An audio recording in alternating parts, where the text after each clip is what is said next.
Ah, my dear, if I'm honest, I wouldn't expect you to make it, what with the inclement weather we're experiencing.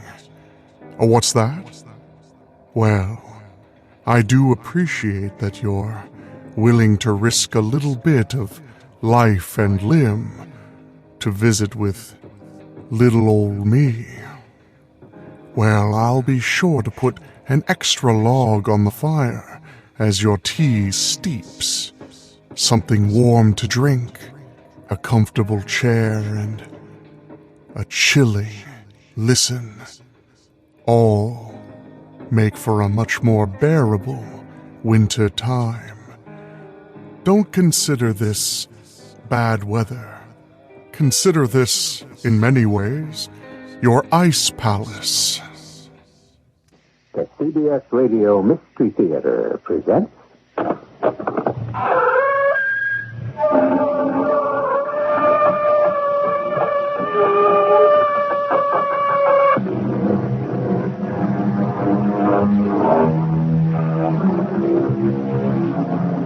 Come in. Welcome. I'm E.G. Marshall. What a fragile species mankind really is. We're not nearly so swift or agile as many of our lesser cousins, and consider our vulnerability to shifts in the temperature. On a spectrum that ranges from 12,000 degrees, the temperature of the sun, to the bitter, chilling void of outer space, we can survive, unaided, only in a microscopic span of less than 70 degrees. There goes the sun. Surely now, we will freeze to death. We can't get back to our radio. Our escape has been cut off. The only person who knows we are here on this glacier would rather see us dead than alive.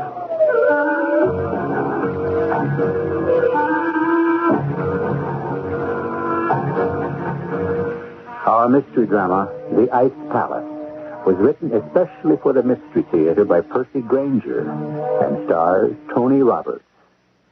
It is sponsored in part by Buick Motor Division. I'll be back shortly with Act One.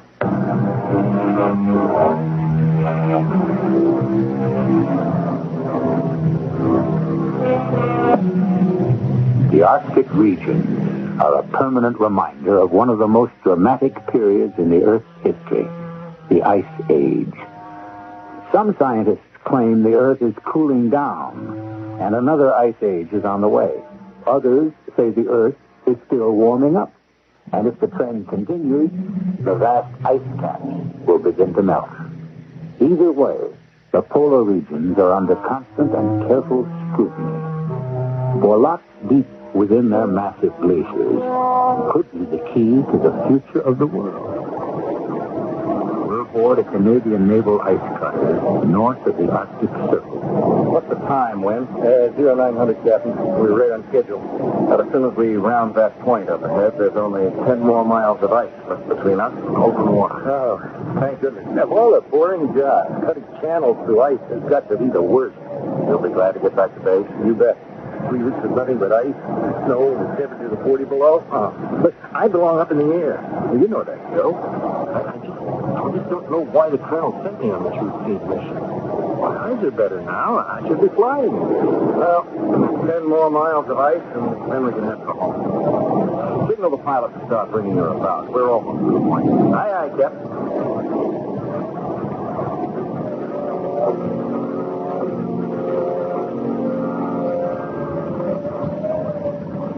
Joe?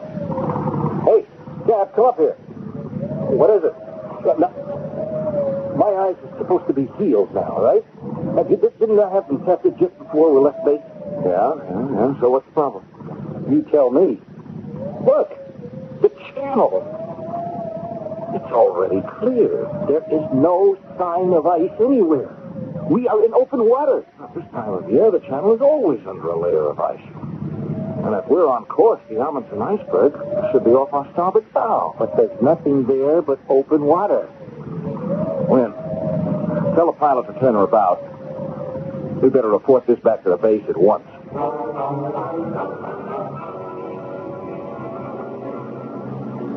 And that's it, Colonel. We rounded Victoria Point, and there was nothing but open water as far as the eye could see. Joe, you know the ice flows up there never break up, not even during the summer months. You sure you didn't see anything, not even chunks of free-floating ice? No, not a thing, Colonel. Well, that doesn't make sense. We had a spotter plane over that area not 2 days ago, and they reported everything was normal. They saw the Amundsen iceberg, too? Yes. So something caused those waters to heat up to the point where it broke up a massive ice field. What kind of a force could melt that much ice? We don't know for sure that it did. What do you mean? Oh, the ice in the channel, perhaps. But the Amundsen iceberg was 20 miles long, Colonel. Nothing could cause something that big to completely disappear. You think it may only have broken up or shifted? Well, I think we have to consider that a possibility. The current in the Victoria Channel flows southwest, right into the main shipping lanes to the north slopes of Alaska. Yeah, that's true, Joe. There are supertankers and supply ships moving through that area constantly. At this very minute, there could be ice floating directly towards them. We've got to get a scout plane up at once. I'll call Air Wing and have them... Colonel, please, with your permission, I'd like to go up. You in? You haven't flown in over a year. My sight's back to normal now. The doc gave me a clean slate. Yeah, but I don't know. It's not that I don't get along with Captain Gates here. I do. But I'm a pilot, Colonel. I don't belong on the ship. Okay, Wynn. Thank you, sir. I hope I made the right decision, Joe. Oh, I think you did, sir. Before that car accident, there wasn't a better pilot in the wing. That's right, before the accident. He'll be fine. He'll be fine. He just needs to get his confidence back. Well, I hope you're right. Yes, who is it? Colonel Champ, I wish to speak to you. Oh, Quarterback. Is it important? It is. All right, come in. Thank you. Joe, this is Quarterback. He's the headman in the Eskimo village down the peninsula. I'm afraid I have a serious problem which belongs at your feet, Captain. If you will please look out your window. Oh, well, congratulations. Looks like you and your people have made a record field kill this year. No, we have not brought these things to your gates for your admiration, Colonel. We did not kill them. Well, then who did? That is what I must find out from you. This morning, they were found washed up on the beach. Well, why can't you just store them like you always do? No, that would not be safe. Why not? Because we cannot be certain how they died. Excuse me, Colonel. Quarterback, did you say these seals had been washed ashore? Yes. But how can you be sure they died at sea? How do you know they weren't already on the beach? Because we have seen other seals still in the water, floating with their bellies up. Colonel, with your permission, I'd like to go out with Kulebeck and examine those animals. Joe, we've got a far more serious situation But on our it's hands. just possible, sir, that there may be a connection between the disappearance of that glacier and the fate of those seals. I think we'd better find out how they died.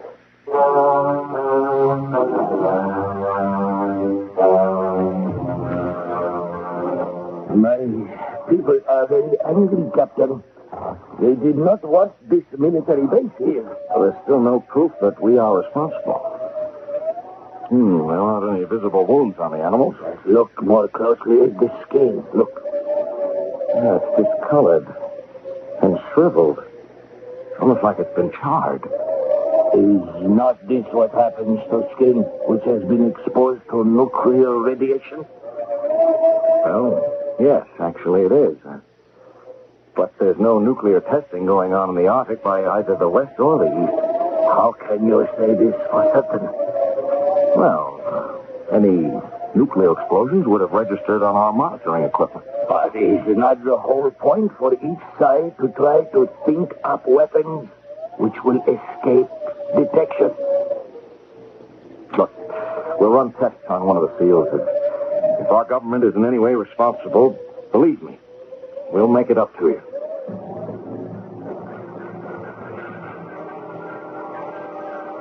Nuclear radiation? That's impossible. Perhaps, but those animals exhibited all the signs of having died from a massive radioactive shock. Captain, do you understand the implications of what you're saying? If some nation is using the Arctic as a testing ground for And has developed a weapon that can eliminate a 20-mile-long iceberg without registering so much as a tick on our seismometer. Well, we still don't know the Amundsen iceberg has vanished entirely. Wynn hasn't radioed in yet.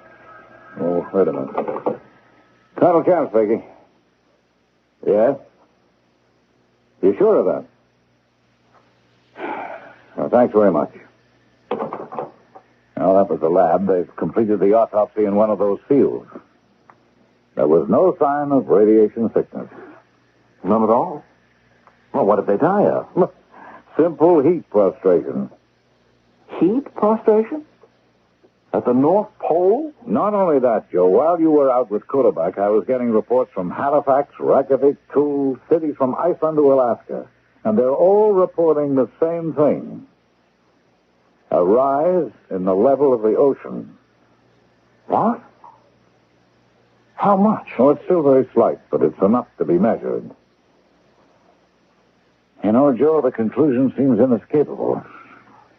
Somehow, some way, something is causing the polar ice cap to warm up. But this rapidly? That goes against all scientific prediction. Mm-hmm. And how can it be selective? I mean, why the Amundsen iceberg, but not our outpost here? Colonel Chan speaking. Oh, yes, good. I'll switch him on in here. Wynn is on the horn. Maybe now we'll find out something. Hello, Wynn? This is Colonel Champ. Do you read me? I read you loud and clear, Colonel. What can you see from up there? Nothing at all. There's no trace of the Amundsen glacier anywhere. What? You positive? Yes, sir. I've crisscrossed this whole area, Colonel. What altitude are you flying at? Well, I've been down as close as 50 feet. I can't find so much as an ice cube. Oh, that's not possible. Colonel Champ! Colonel Champ! Yes, Wynn, what is it? I've spotted ice! I've spotted ice! But you're not going to believe this! Believe what? The ice! What? What? Believe what? Hello, Wynn. Wynn? The radio's on dead. I lost contact. Hello, Wynn. Oh. Yes? Yes, I know the radio's dead. Put me through to the radar room. Tell you, if anything happened to Wynn, Hello, radar? That's the plane we sent up. What's its location? Are you sure it isn't a malfunction? Yeah. Okay. Okay, if anything happens, let me know. They lost him on the radar screen as well? At the same time the radio went dead. He's vanished. Just vanished.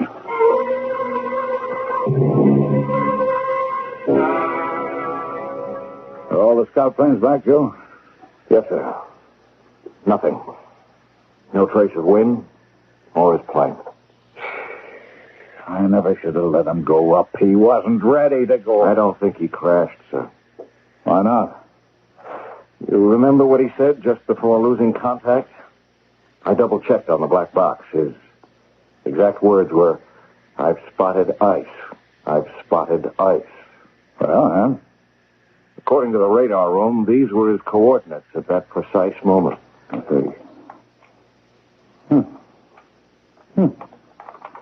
So obviously what he was seeing was this, the Lancaster ice field. Yeah, right. Except for one thing, Colonel. It isn't there anymore. What? The scout planes reported no sign of the Lancaster ice field. It's gone. 25 square miles of solid ice. Whatever got that ice field got wind. Joe, I'm calling Ottawa. I think Kutabak is right. There is some kind of nuclear activity going on up here, and it isn't on our side. Joe, some strange force is causing the polar ice cap to melt. And if we can't stop it, the results will be catastrophic.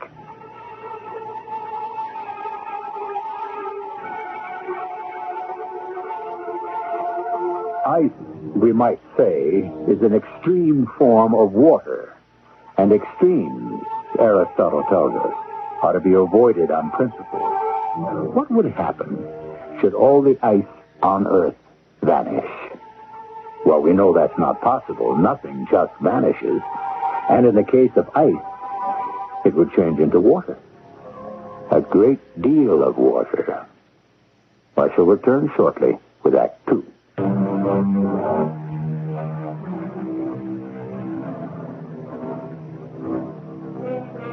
All around us, there are reminders of the awesome force of the glaciers. They gouged out valleys and threw up mountains. But when we consider the fact that the amount of water contained in the ice sheet at either end of the Earth is enough to flood most of the world's landmass, perhaps the most awesome thing ice can do is melt. Joe, my orders from Ottawa are very clear. We're the only military post in this area. It's up to us to find out what's going on. I want to know what happened to Wind. I know, he was your friend, Joe, but The radar room said they lost contact instantaneously, as if he was obliterated. If there's only one thing that can do that, some kind of missile. the radar room picked up no other signals. How could a missile destroy a plane and escape all detection? Colonel Camp speaking. Yes? Oh, I see. No, please keep me informed. Thank you. Well, that was Repulse Bay. They just reported another rise in the level of the ocean. If this keeps up, the entire Earth will be flooded. Pieces just don't fit. If some natural phenomenon is causing the Earth to heat up, how does that explain Wind's disappearance? Or if it's some kind of nuclear activity, why isn't it registering on our monitors? That leaves only two possibilities. Either someone has developed an incredibly sophisticated weapon which our equipment can't detect, or we are face to face with some force we know nothing about. What? You mean supernatural? That or some force from beyond our planet. Huh? Oh, come in. Forgive my coming to you twice with the same problem. But my people wish to know what you will do to replace the seals that have been killed. Don't you have any food stored away you can draw on? Ordinarily, yes. We are very provident in these matters. But our caches have been vandalized. Well, you're not going to blame us for that, too, are you? No, I know who the guilty party is. And at the right moment, I will expose him. Is it someone from our base? No. His name is Samek. You do not need to interfere.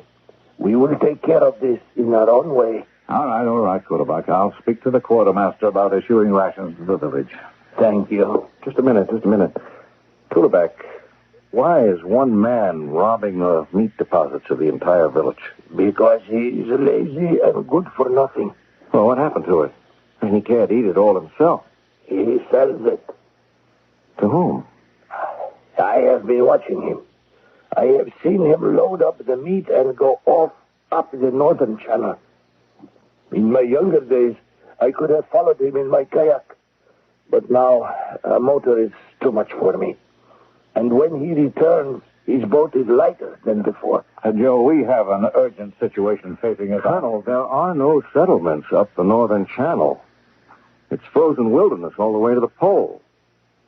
I'd be very interested to know just who Samek's customers are.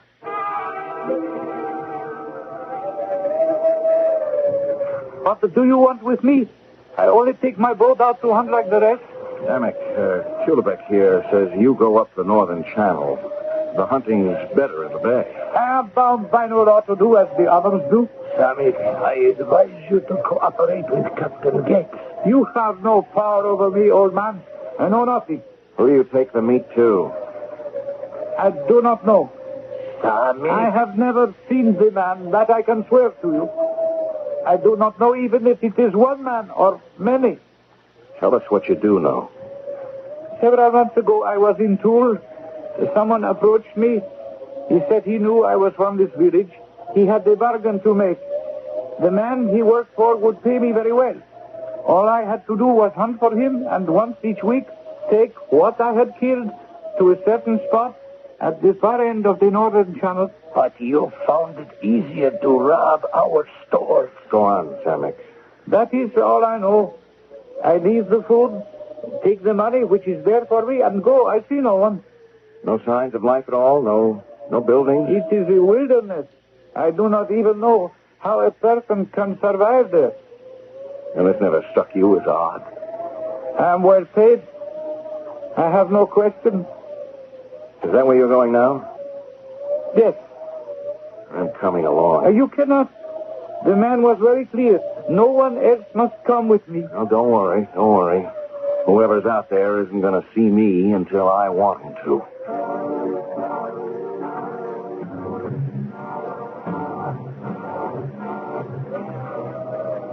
How could anything survive in such a bleak wilderness as this? There's nothing but snow and ice. The place where I'm about to leave the food is just around the next bend. All right. Pull up alongside this glacier here. Now, we'll get out here and set up camp at the top of the glacier overlooking the drop point. You would be safe, do you think? We'll establish radio contact with the base, and then it's just a matter of watching and waiting. This is a good vantage point. The land is flat for miles in all directions down there. Whoever comes for those supplies can't help but be seen. I do not like the look of the sky, though. If a blizzard should come, our view will be blinded. Look, Samik is leaving now. Look, he's waving to us. I have an uneasy feeling about him. He's the only one who knows where we are. You think we can trust him? It is strange, is it not? We meet only this morning, you and I. Now, here we are alone and not knowing what it is we face. Sometimes trust is unavoidable. Yes, you're right. I don't like this wind. It's coming from a bad direction. We must get the tent up at once. This snowstorm is blocking our view. I can't see the supplies anymore.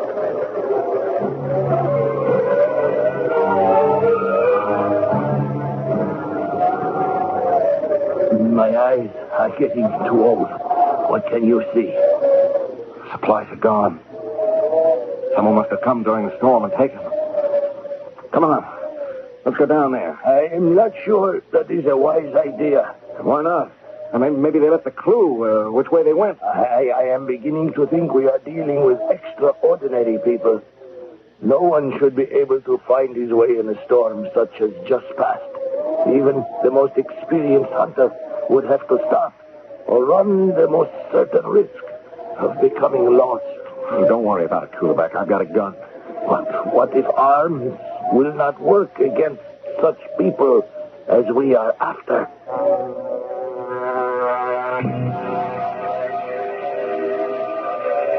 There's nothing here. No trace of the supplies Samik left. The storm has covered all the tracks. Snow and ice for as far as we can see. Where could they have gone? What is happening? The ground's giving way.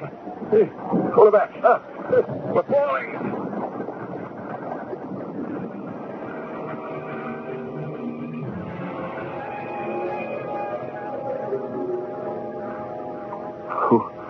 Kulabek? Oh, you're still alive. That's the metaphorical beauty of snow. It breaks one's fall. Who are you? My name is Raven. Raven? In the mythology of the northern peoples, the raven is considered a bird which can survive anywhere. It's also credited with the creation of the world. Where am I? You are in my fortress, the Ice Palace. Last thing I remember is us falling. Of course. Underground. That's how you've escaped detection. Stand up, and I will show you around. Children dream of building snow castles and of defending them against the world. I have made that dream a reality. But I've added, as you will see momentarily, certain refinements. Passages everywhere. It's like a maze. And everything is so white. It's blinding. The entire palace is simply hollowed out of the snow and ice. Small holes in the ceilings allow for ventilation and carry off the excess heat to prevent the palace from melting. The same principle as the igloo, actually, except, as you can see, my palace is somewhat larger. And, is it you who's responsible for everything that's been happening? If you are referring to the abrupt disappearance of one or two rather large bodies of ice, yes. How? How did you do it? Come, I will show you.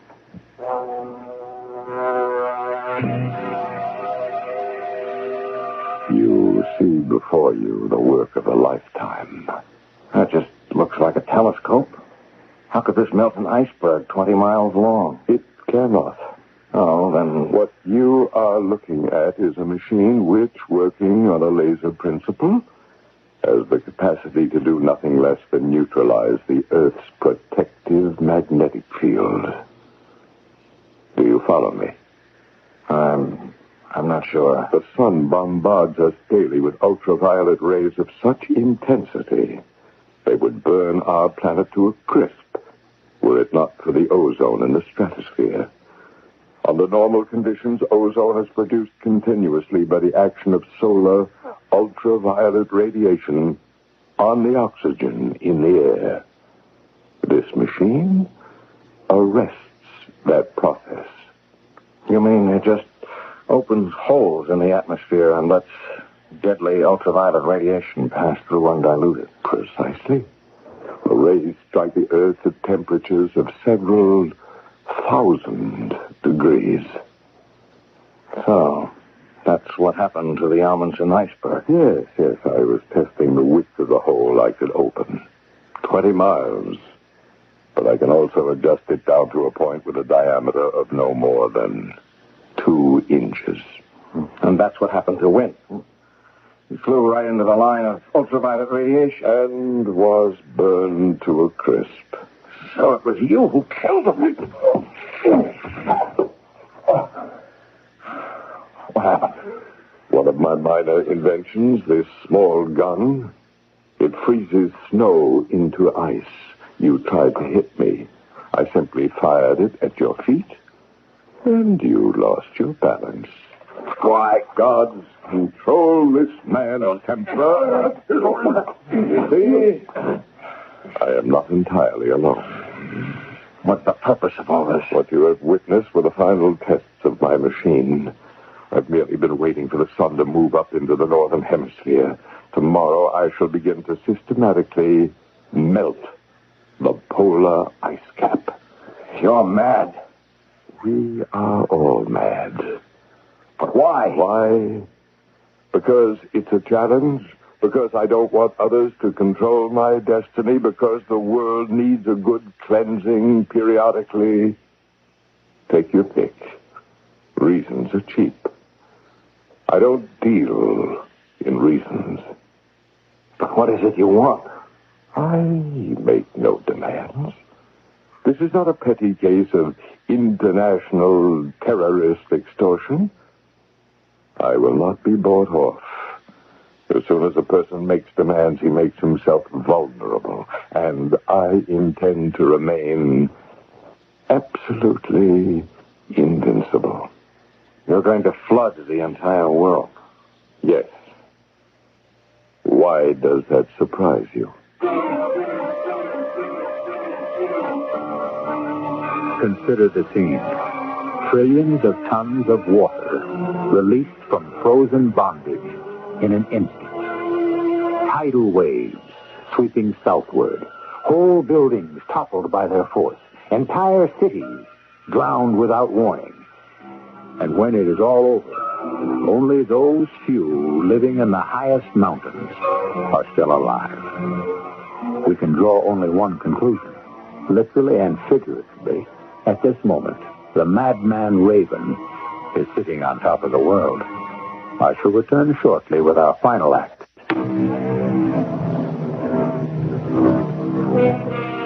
The Bible tells of a great flood. And the flood was 40 days upon the earth. And the waters increased, and the waters prevailed. All in whose nostrils was the breath of life died. This cataclysmic event was intended as a lesson and a warning. But today we tell ourselves it was only a parable. However, ancient texts from the Orient also record an inundation of the earth by water. So then, how improbable is our tale? Have we taken heed of the warning? Do we lead better lives today than we once did? Raven, you can't be mad enough to think you'll actually succeed, can you? On the contrary, Captain Gates. That is precisely why I shall succeed. When the sun rises tomorrow, I will turn on my machine, and I will feel what no man since the great conquerors of the past has felt, the total satisfaction of complete triumph. And you will be right beside me to witness the whole terrible scene.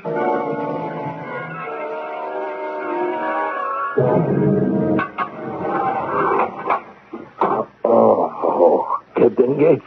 Huh? What? Captain Gates, are you all right? Kulovak, you're alive. Yes, I was the first to regain consciousness from our mutual fall. Did you meet that guy, Raven? Oh, yes. He's crazy. He's stark raving mad. Did you see that machine? Yes, and then he brought me here. Oh, see, the walls are solid ice and the floor is packed snow. I have already examined the room with great care.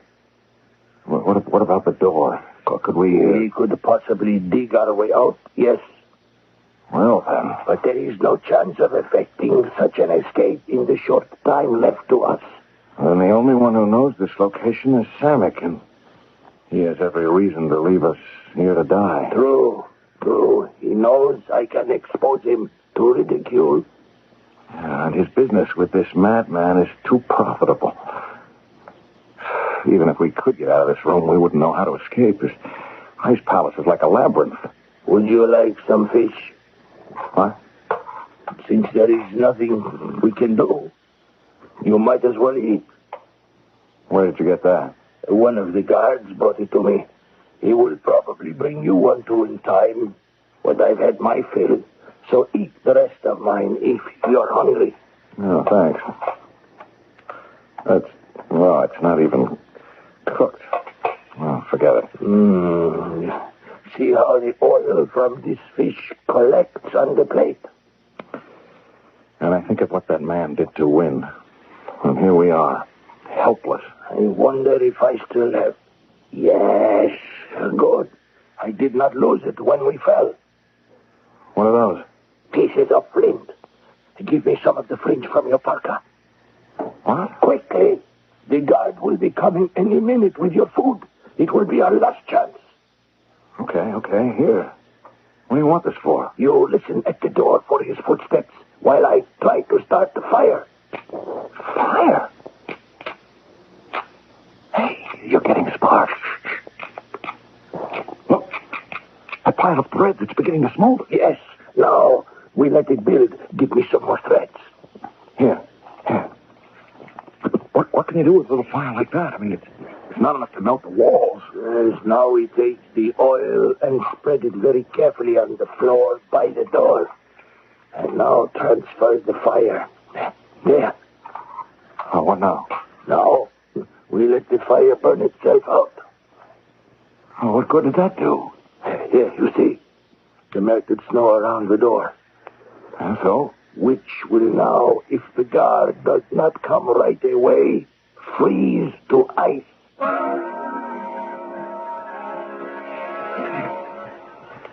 Here comes the guard now.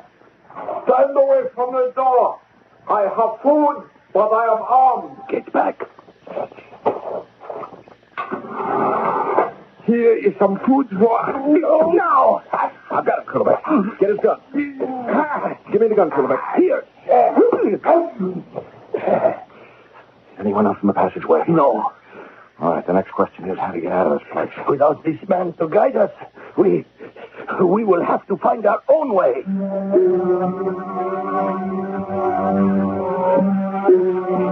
All these passages look the same.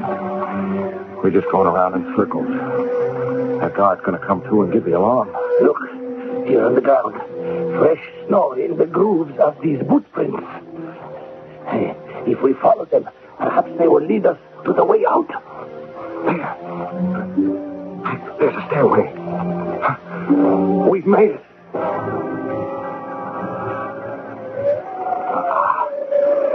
Crisp, fresh 40 below zero air never felt so good. Quickly, let us get back to the radio and contact the base. Kulbeck, there's one thing. You know they won't be able to rescue us. I mean, Raven would fry any plane so crisp they try to send in. All Colonel Taft will be able to do is order down every missile we've got and obliterate this entire area. Yes, I understand. It means we must die. So what are we waiting for? This man must be stopped. Let's get to the radio.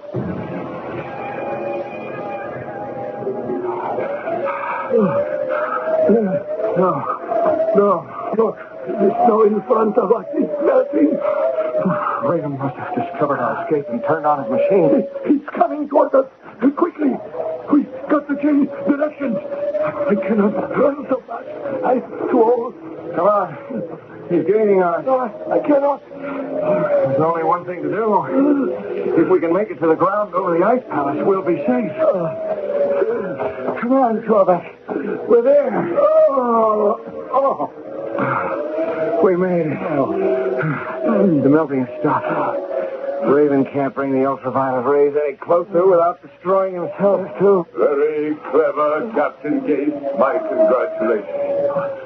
I know you've taken my guard's weapon, so I will not risk sending anyone up after you. But I don't think that will be necessary. What do you mean? Your retreat has been cut off. And now I shall melt the ice over all the waters connecting us to the land south of here. And then, Captain Gates, I'm going to forget about you and get a decent night's rest. I have a busy day tomorrow.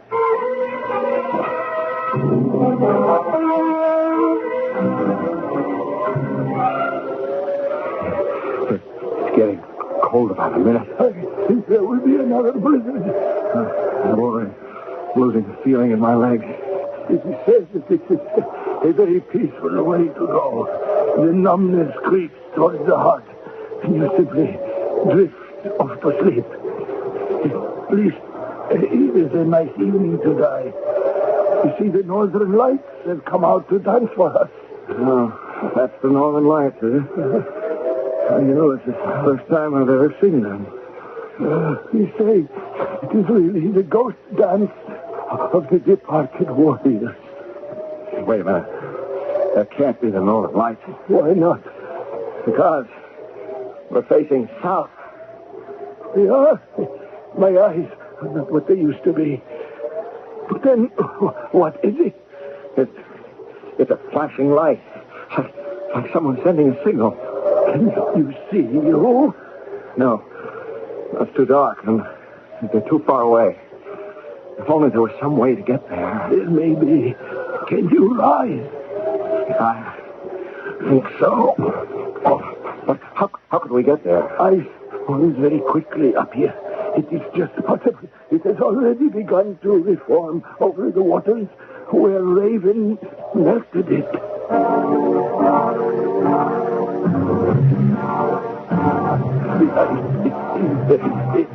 We will have to cross it on our bellies.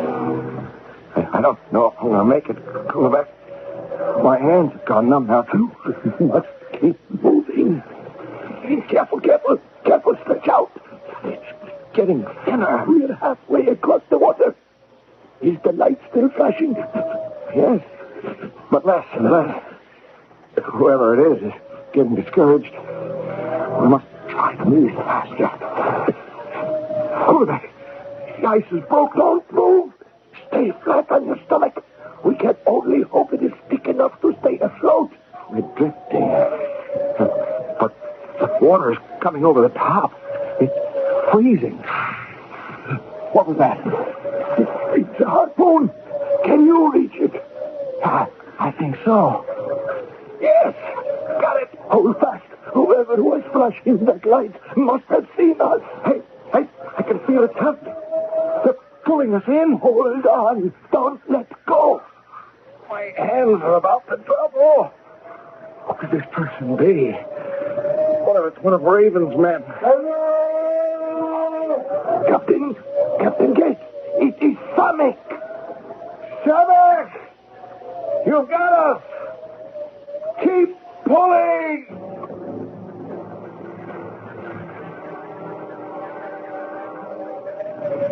As I was heading back to the village, I began to think, who am I that steal the food of my neighbors to sell to a man I have never seen? You began to ask questions. Yes, and suddenly the money he was paying me did not seem like so much. You know, I will have to tell the others that it was you who raided their cache. It was a temptation to leave you there, Kurabak, and try to keep the truth hidden. But you are a tough old crow, and I knew you would manage to return somehow, so it might as well be in my boat. And that, too, I will tell the others. It's almost dawn. Samek, how close are we to the base? Look, you can see the lights now.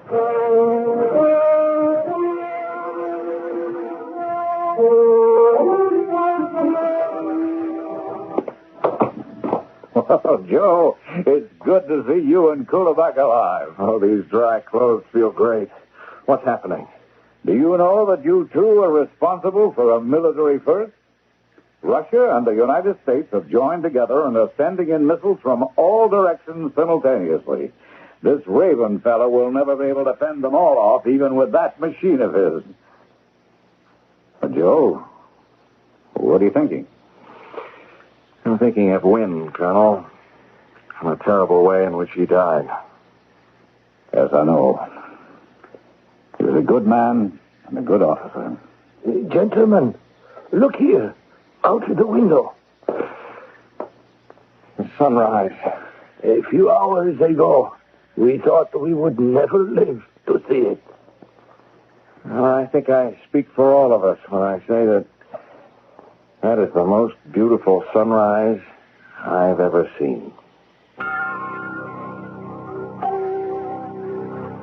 There's a story about a certain confident candidate for the presidency.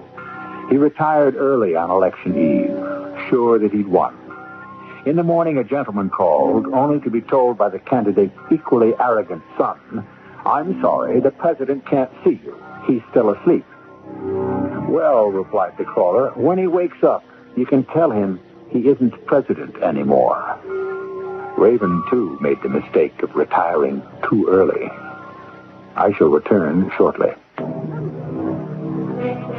The Queen of Sheba put a riddle to the wise Solomon. What land has seen the sun but once since the creation of the world? Solomon answered, "The land beneath the Red Sea. For it saw the sun only on the day God parted the waters for the children of Israel." A great deal of land almost saw the sun for the last time in our story today. Our cast included Tony Roberts, Earl Hammond, Arnold Moss, and Ian Martin. The entire production was under the direction of Hyman Brown. Until next time, pleasant dreams.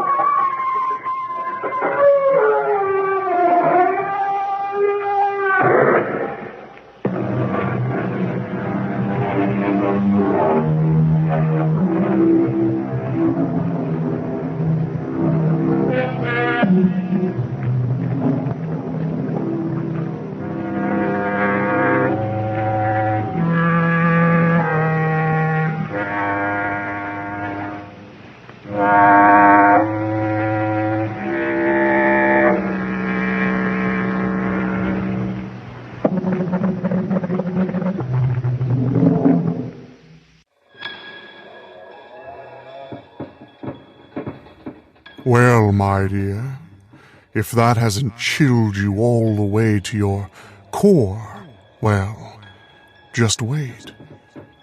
The wind is gusting harder by the second, and yes, it is getting later and later, but I feel the peak has yet to be reached.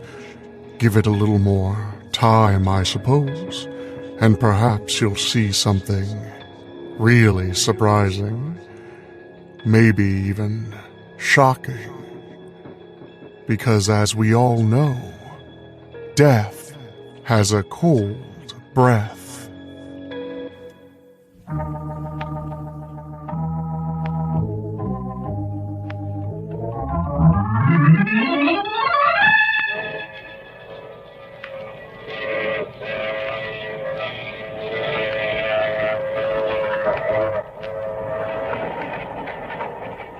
The Mutual Broadcasting System presents The Mysterious Traveler, written, produced, and directed by Robert A. Arthur and David Cogan, and starring tonight two of radio's outstanding personalities, Frank Reddick and Jan Miner, in an original play titled Death Has a Cold Breath. This is the Mysterious Traveler, inviting you to join me on another journey into the realm of the strange and the terrifying. I hope you will enjoy the trip, and it will thrill you a little and chill you a little as we discover that death has a cold breath.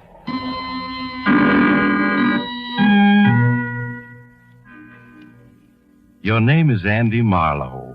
Once you were a very successful publicity agent. But this morning, as you slouch behind your big mahogany desk, you feel terrible. You're nursing a hangover. You're worrying about the IOUs you've been passing out the last few months to certain rather tough individuals who run gambling houses. You're slipping fast. Your bankroll is gone. Your girl, Julie, who's just as hard and beautiful as the diamond she loves to wear, is looking for greener pastures. And you're on the skids. Unless you come up with a smart idea. You stare at your appointment pad with bleary eyes. The first name on it is Harold Farrington. Harold Farrington, the matinee idol of 20 years back. Now he's a has-been ham. You almost tell your assistant to send him away, but you change your mind and have him sent in. Andy, old boy, you're looking splendid. I just got back from Florida. Thought I'd drop in and say hello. Sit down, Harold, and cut out the hot air. You haven't the price of a trip to South Jersey, much less Florida, and I know it. Always bluff and direct, Andy. That's what I like about you. Yes, it's embarrassing to admit it, but I am financially substandard at the moment. If it's a touch, Harold, the answer is no. I wouldn't dream of asking you for a loan, Andy. I want to retain you, to enlist your services to put me once again on the front pages. Remember 6 months ago, you dreamed up that idea of a national theater that I hope to found? That got me nice headlines, Andy. Yes, but you didn't get a job out of it. I'm going to be frank with you, Harold. Of course, old man, of course. The only way you'll ever work on Broadway again is to get a job in the street cleaning department. Andy. But I know you're only joking. Just remind the public of me and the women will clamor to see me again.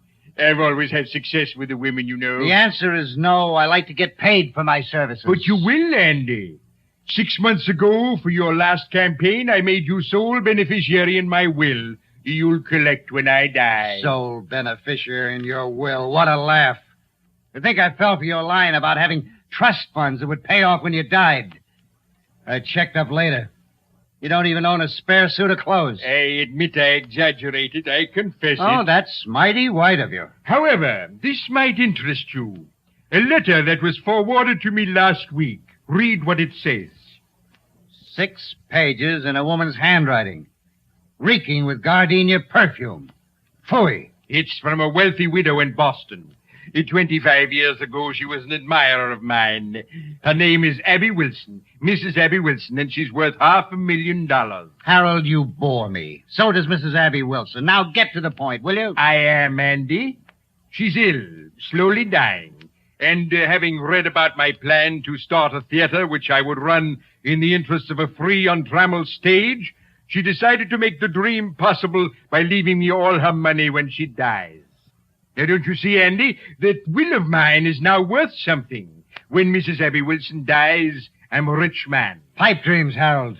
She's probably a crackpot in an old lady's home.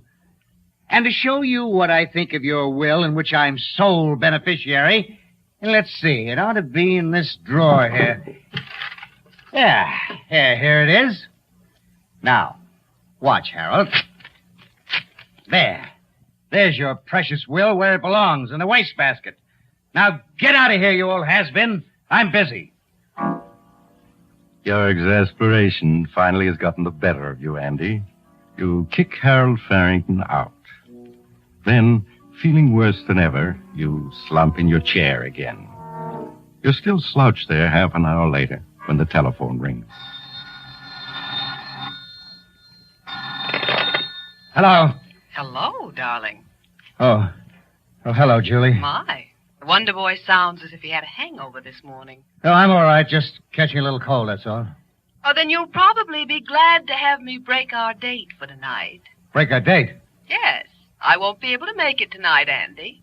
So sorry. Why won't you be able to make it? I've had those tickets for weeks. I'm flying out to the coast at midnight, sweetheart. Bill Wentworth is throwing a really big house party, and then a cruise on his yacht afterward. What? He phoned last night to invite me, and I accepted. Julie, you can't walk out on me like this. Just because Wentworth has money. And you have charm, Andy. But the charm's been wearing a little thin lately. And so has your bankroll. So goodbye, darling. See you around. Julie, wait. Oh, hard-boiled little gold diggers. I'll get another bankroll somehow. And she'll come running back. I know Julie. For a moment, Andy, you daydream about being rich again. But you're rudely interrupted by the sound of an argument outside and your office door opens. Hello, Marlowe. Your office boy didn't want to let me in, but I persuaded him I had business with you. Oh, hello, Rocky.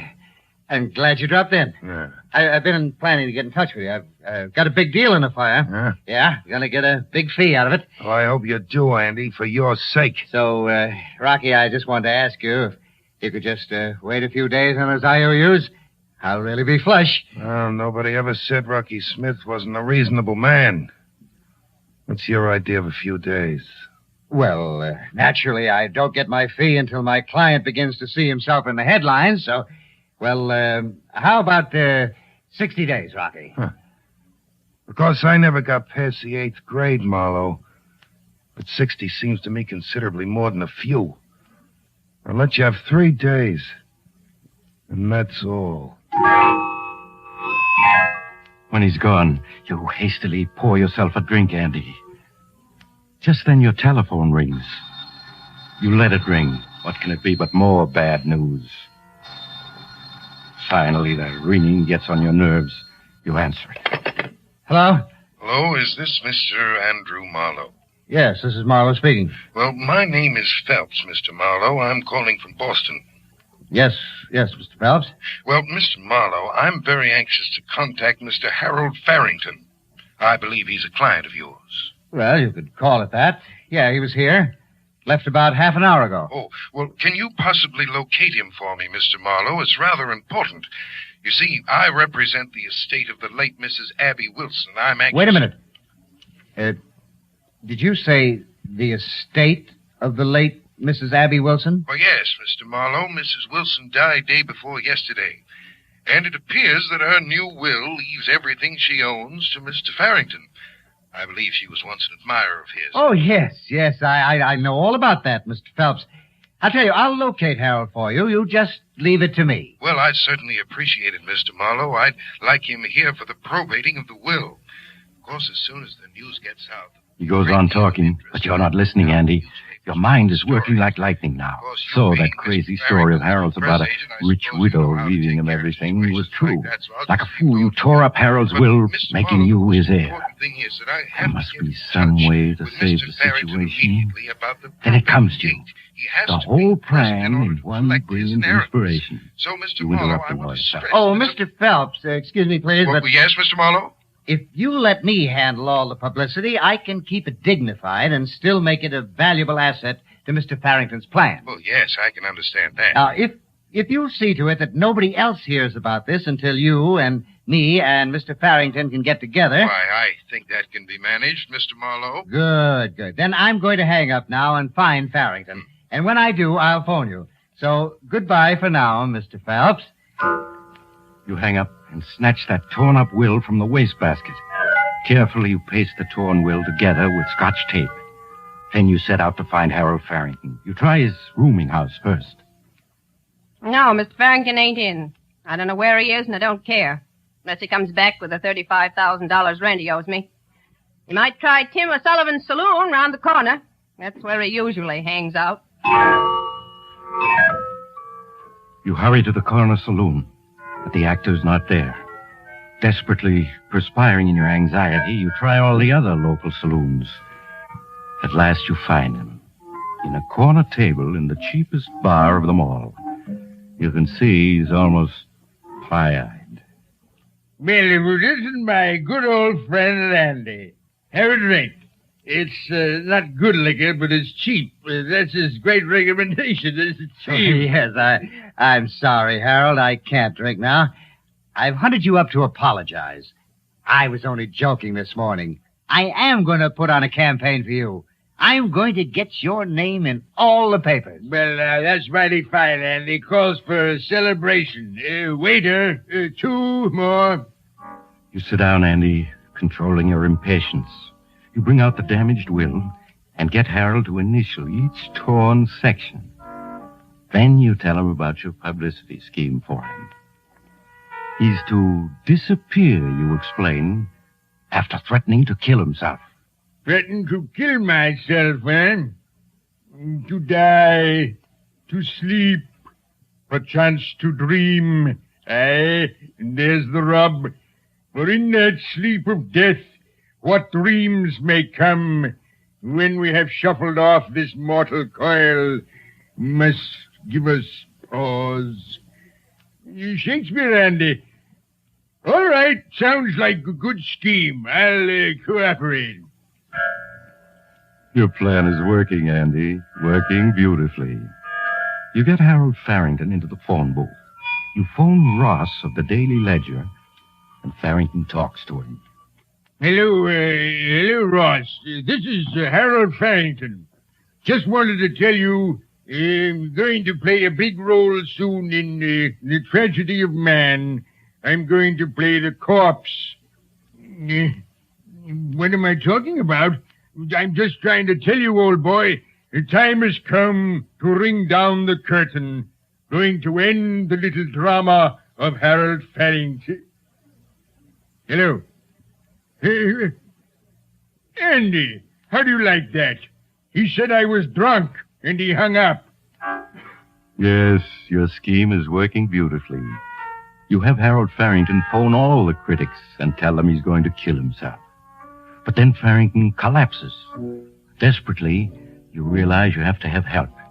You telephone Julie. You persuade her to bring her car and meet you. You show her the will. Tell her about Mrs. Abby Wilson. Surely, Julie, you understand. If this will is legal, I'll come at $500,000 soon. I understand that, darling. But just how are you going to collect? I mean, suppose dear Harold decides to stay alive and then changes his will. He won't. I mean, how long can he live drinking as he does? He's on his last legs. You mean you'll keep him supplied with free liquor until he obligingly drinks himself to death, Andy, dear? Yes, something like that. I haven't time to tell you the details now, but somebody has to get Harold to my cabin up in the woods and keep him hidden there. That's your job, Julie. Get him there, keep him there, and don't let anybody know he is there. Darling, for both our sakes, say you'll do it. Well, it means missing Bill Wentworth's party, but all right, I'll do it. Only, Andy, darling, this scheme of yours had better pay off. So that's taken care of. Julie starts off for your secluded cabin in the mountains with Harold Farrington. You promise to join her the following night. The next morning, you get busy on the phone, ostensibly trying to trace Farrington. Among others, you call your old friend, the theatrical critic, Paul Milton. Yes, Paul, I am worried about Harold Farrington. It's no gag. I know he called you yesterday and threatened to commit suicide, and I think he meant it. I'm really worried about him. Okay, I'll keep looking. See you soon, Paul. We'll have a drink together. Paul Milton's skepticism is typical, and it's just what you want. Last of all, you call another old friend, Captain Harry Banning, in the Bureau of Missing Persons. Oh, now, Harry, I'm not trying to drum up a story. Farrington really is missing. I want you to put out a missing persons notice on... Well, if that's the way you feel about it, I'll have to find him without any help from the police. You hang up, and you're pleased, Andy. Very pleased. That evening, you catch the train for the little town of Ridge Gap, where your cabin is located. At the Ridge Gap station, you slip away into the darkness without being noticed. It's bitterly cold, but you walk the 2 miles to your cabin. There you find Julie and Harold Farrington having a drink in the living room. After the necessary greetings, you waste no time in getting down to business. Well, kids, we're rolling. The editors are beginning to believe in your suicide, Harold. Andy, I'm not so sure that the suicide is a good publicity angle. The more I think about it... Of course it's a good angle. Isn't it, Julie? Why, of course it is, Harold. Why, it'll get the critics to writing long, appreciative articles about you. The kinds of thing the producers all notice. Well, maybe, but I still think... Harold, you hired me to do the thinking. Now, listen. You write me a long letter of farewell. Understand? A letter of farewell. Well, I could do that with the quotations from my great plays, Macbeth, Hamlet. That's it, Harold. Yes. I'll take the letter back to New York with me. I'll call all the critics. I'll get a couple of them to rush up here with me. Now, just before we get here, you take 1 sleeping tablet. Then pretend to be unable to wake until we've worked over you for at least half an hour. You got it? Yes, of course. I could do that. Look absolutely on the level. Tomorrow evening, your name will be headlines from coast to coast. Well, if you're sure, Andy. I'm positive. Now, sit down at my desk and start writing that suicide note. And be sure to apologize to me for using my cabin. You understand, Harold? You leave Harold Farrington busy writing the suicide letter. You take Julie into the next room to tell her the rest of your plan. And as soon as he finishes that letter, Harold's going to die. You understand that, don't you, Julie? Die? Andy, you didn't say anything about that when you sent me up here with him. I'm not going to have anything to do with murder. Harold will drink himself to death in another 6 months. What difference does it make if he goes now? It means $500,000 to us, me and you. It's perfectly safe. By now, half New York knows Harold was threatening to kill himself. You go on talking, persuading you're her. Rich. And when you want to be, you can be very, very persuasive. Maybe a few hours. At last, Julie gives in to your scheme. All right, Andy, I'll do it. But let's get it over with quickly. You go back into the living room. Harold has finished writing his farewell to you and the world, and he's reading it aloud with great self-appreciation. Out, brief candle. Life's but a walking shadow, a poor player that struts and frets his hour upon the stage, and then is heard no more. Oh, there you are, Andy. Listen, I think this is rather good. He begins at the beginning and reads the whole letter to you. It's what you want, exactly. As he reads, you busy yourself fixing him a drink. And into the drink, you pour the contents of a small bottle. Harold Farrington finishes his letter and waits for your applause. That's splendid, Harold. Simply terrific. It nearly made me cry, just listening to it. I think without undue modesty, one could say it's good theater. Oh, is that a drink for me, Andy? Well, it isn't for anybody else, Harold. Thank you. I've earned this drink. Well, bottoms up. He drinks, And in 5 minutes, it's all over. For one last instant, he stares at you accusingly, then his eyes close, and he falls forward on the desk. He's dead. Perfect, Julie. Couldn't have worked out better. Oh, now what, Andy? Back to New York and come find him tomorrow or the next day? No. It's all going to be settled tonight. Tonight? Yes. There's a very special reason why. I owe some money. By tomorrow, I've got to be able to prove I can pay it from the inheritance. Now, we're going to drive to Ridge Gap, have dinner, and pretend we're on our way up here from New York. Then we arrive here, find Harold dead, and phone the sheriff. That's all there is to it. Andy, now wait a minute. What is it? What time is Harold supposed to have died? Well, sometime last night when I was in New York. That's impossible. His body, it'll still be warm when the sheriff gets here. The sheriff will know that Harold must have died this evening. Yeah, if it's right. I forgot that. I can't wait till tomorrow. Just can't. I got it. What? It's cold out. Only about 15 above zero. Yeah. We put Harold out on the terrace, chair and all, for half an hour. By then he'll be cold, plenty cold. It'll seem as if he died hours ago. Swiftly, you and Julie lift the chair in which Harold Farrington sits. You carry it out on the terrace in the bitterly cold wind. There you leave Harold to cool a bit. Back in the house, you set everything straight, remove all evidence of Julie's having been there. You wait half an hour, 45 minutes. Then you carry Harold back in, chair and all, and pose him properly in front of the desk where his touching suicide note waits. The picture is perfect. Cold enough now. Feel his forehead. It's like ice. Yeah. That's because he died last night, my dear. Now let's go. Have dinner at the village. Make sure we're seen. Then come up here and discover Harold. Your program goes off without a hitch, Andy. In the village of Ridge Gap, you make sure witnesses see you eating. You tell the waitress you're just on your way to the cabin. Then you drive up and find poor Harold's body. In half an hour, the sheriff is there with the coroner. The sheriff looks around, listens to your story, reads the letter Harold so obligingly wrote, and nods. Yep. Certainly is a plain enough story, Mr. Marlowe. Poor fella, down on his luck, decided to end it all.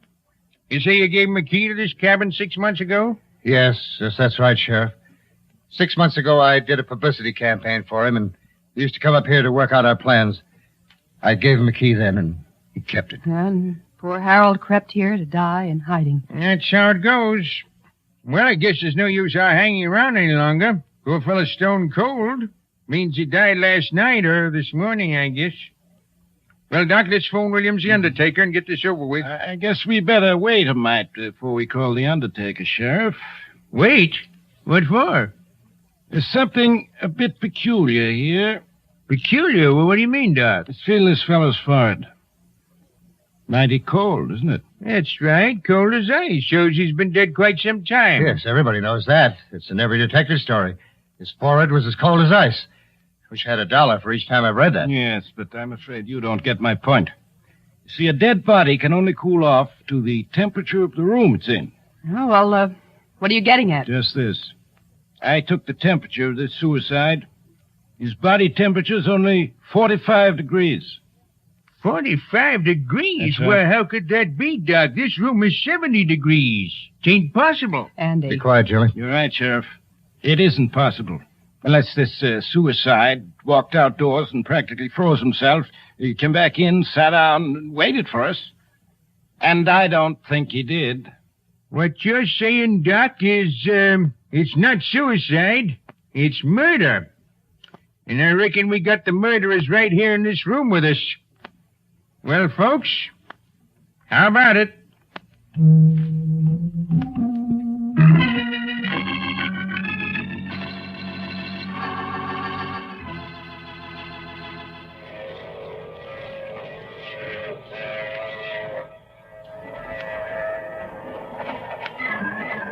This is the mysterious traveler again. Dear me, it's a cold wind that blows nobody good, isn't it? Yes, Andy and Julie were persuaded to confess. It wasn't hard to get a confession, since each rushed in to blame the other. Such a clever scheme, too. Not a flaw in it. If only Andy hadn't been in such a hurry to cool the corpse off. The moral is, never rush a corpse. Let it take its own time, even if it kills you. Oh, that reminds me of next week's story, The Hot Seat. It's about a dim-witted fellow with but one thing in mind, revenge. However, his weapon was not the knife, gun, or poison. It was... Oh, you have to get off here. I'm sorry. But I'm sure we'll meet again. I take this same train every week at this same time.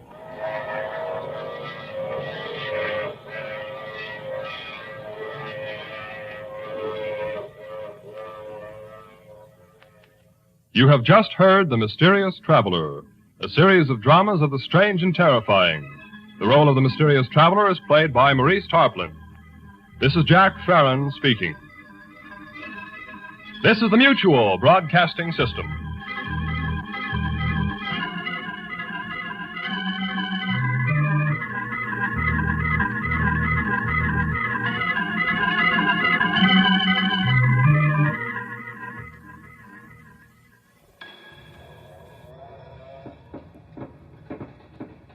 Well, my dear, the wind certainly has picked up quite a bit. But don't worry. What's that? Well, yes. Yes, the walls are at least 4 feet thick. Pure concrete. The idea is nothing comes in. Nothing gets out. But I'm getting way too ahead of myself. I try to remember the idea of flurries and blizzards, but sometimes whatever my memory is gets lost. But I do recall one incident. Snow on 66. And now, a tale well calculated to keep you in suspense.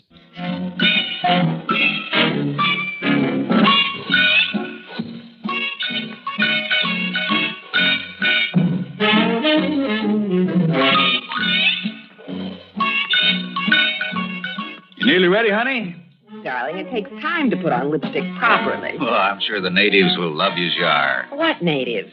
Where are we, Charlie? You mean to sit there making up that utterly provocative lower lip after we arrive at the biggest motel in the only town on 150 miles of desert highway and not know where we are? Well, I suppose I could find some postcards or envelopes in one of these drawers. Nah, you just stick with the decorating.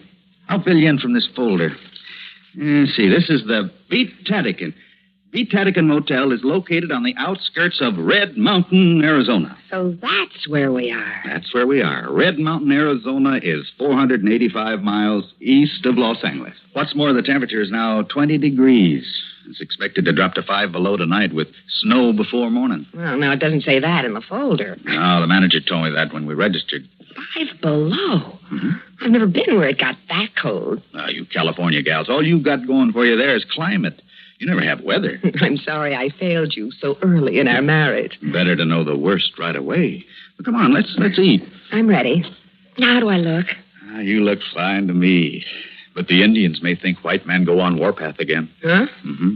White squaw wear heap much war paint. Funny man. Got the key? I got it. Let's go.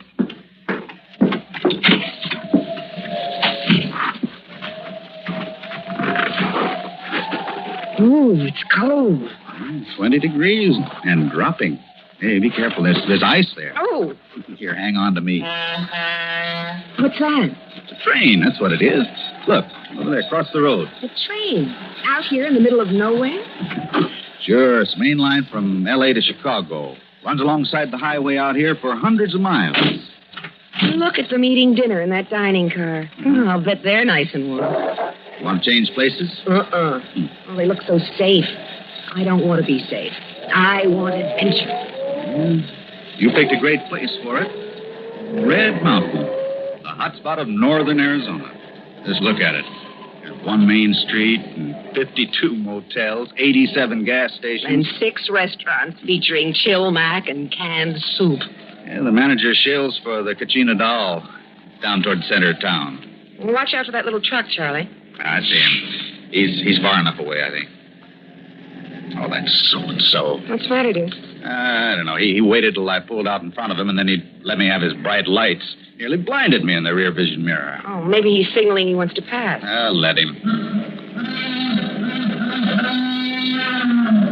Oh, that's it. He's blowing his horn. There he goes. He's in an awful hurry. Oh, look out. He's putting on his brakes. I nearly piled into him. He's drunk, that's what. Or crazy. Well, now he's slowed down to 20. Well, I'll have to pass him. We won't let you. What is this?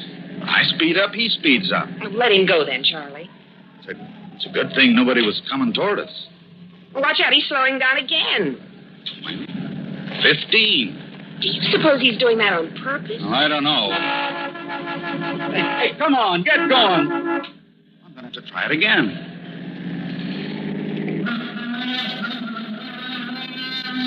He won't let me by. He is doing it on purpose. Well, there's the restaurant, the Kachina Doll. Where? Over there on the left.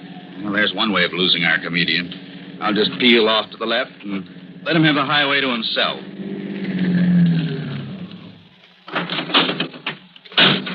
He doesn't seem to want the highway, Charlie. Look up the road. He's turning into that gas station. He's coming back. I'll let him. Come on, let's eat. Charlie, you better lock the car.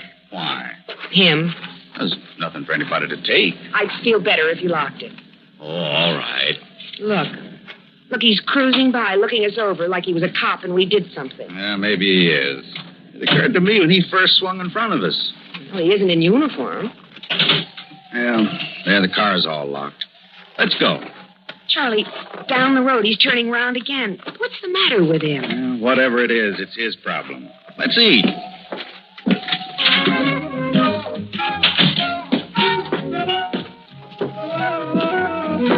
Where you want to sit? Good evening. How are you folks tonight? Cold. We're not too late for dinner, are we? Oh, no, we can take care of you. Right this way, please. Well, here's a nice booth for two. Good. Care for a little drink? Oh. Sit down. Fine. No, I don't think we do. I'm pretty hungry. Let's just have some food, because we're starved. Let's see the menu. Okay, coming right up. Charlie. What? The driver of that pickup truck. He just came in. So? It's a public place. But he's coming over here. Let him. Hey, you. Don't pay any attention to him. Hey, you. Were you speaking to me? Yeah, that blue 61 Chevy outside, that belonged to you? It does. Well, I want to talk to you. What's on your mind? Outside. Charlie, don't go. I said, what's on your mind? Now, look, Bud, I don't like people cutting in front of me. You mean when I drove out of the motel? Yeah, that's what I mean. Well, I'm sorry about that. I didn't realize you were coming on so fast. Yeah, well, I could have killed you. I could have run you down and killed you. Yes, you could. It was stupid of me not to realize the danger I was in. Yeah, well, I don't like people doing things like that. I don't blame you. And believe me, it won't happen again. Yeah, better not. Because the next time, brother, I'll kill you. Yeah, I'm sure you will. Yeah, I'll kill you next time. I'll remember that. Yeah, you do that. I don't like that kind of jazz. And I don't blame you. Yeah, well, I accept your apology, and only you remember the next time. I remember. Next time, you'll kill me. Yeah. And don't you forget it. Believe me, I won't. He was drunk, Charlie. At least. I could smell it all the way across the table. Well, that's why I agreed with him. You were wonderful. I was afraid you'd think I was chicken. Oh, no. There's no point arguing when they're that far gone. No wonder he drove the way he did. I'm proud of you. You left him with nowhere to go but out. Hey, did he give you any trouble, sir? No, not really. Oh. But he might have. He might have killed us out there on the road. Oh, Leroy don't mean no harm. You know him? Ah, sure. Everybody knows Leroy. He talks rough, but he don't mean no harm. Well, you folks decided? I'm not very hungry now. Oh, but you must eat something, hon. You order for me. Gracious, I'm afraid I've lost my appetite, too. Fried pork chops is nice tonight with flour gravy. No, I think not. Have you any soup? Oh, yes, ma'am. Vegetable, tomato, green pea. In cans? Well, as a matter of fact, yes. Good. I'd prefer it that way. You do? Yes. Yes, then the cook can't get at it. Huh? We'll have vegetable soup. Well, okay. 2 vegetable soup. And what else? That's all. Yes, ma'am. And listen, don't let Leroy upset you. He's just a big kid, that's all. Oh, who put that on? Another folk song. Charlie. Are you sure you locked the car? I'm sure. Maybe you better go look. Why? I don't know. Maybe he's done something. Oh, broken a window, split a tire, I don't know. Well, I was thinking the same thing. Okay, I'll go look. But be careful.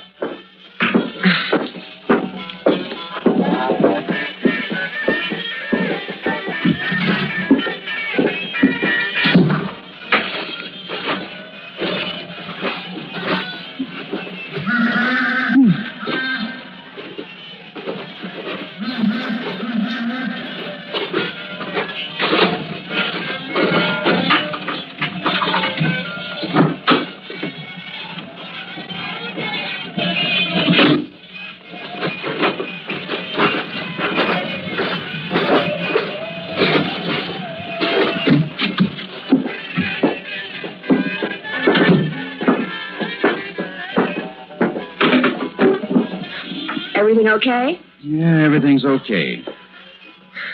I've been thinking, hon. I think we ought to report him to the police. Maybe. We could have been killed, you know. If anybody had been coming the other way, when he wouldn't let us past him, we'd have been killed. I know. If he tried the same thing on somebody else and they were hurt, or worse, I'd never forgive myself. Well, here we are, folks. 2 vegetable soup? There. Say, are you sure you don't want to try the fried pork chops? Quite sure, thank you. Yes. Can you call the police for me? The police? What for? I ask you now, can you call them for me? Now, look, if it's on account of Leroy, well, I wouldn't do that if I was you. Oh, you're not me, are you? No.